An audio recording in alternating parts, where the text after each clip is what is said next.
Welcome to my channel. I have a newly found item. This is Pioneer PL360. This is a fully manual turntable, speed 33 and 45 RPM, quartz lock indicator, start and stop switch, original stock stylus needle. This is PC200.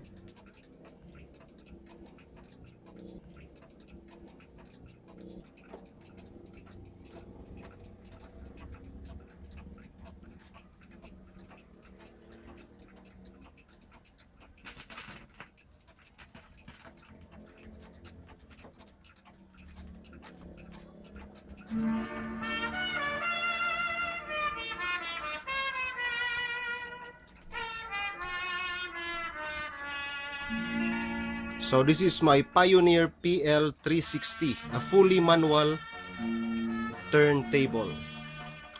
Hope you subscribe to my channel for more turntables to come. Stay updated always and thanks for watching.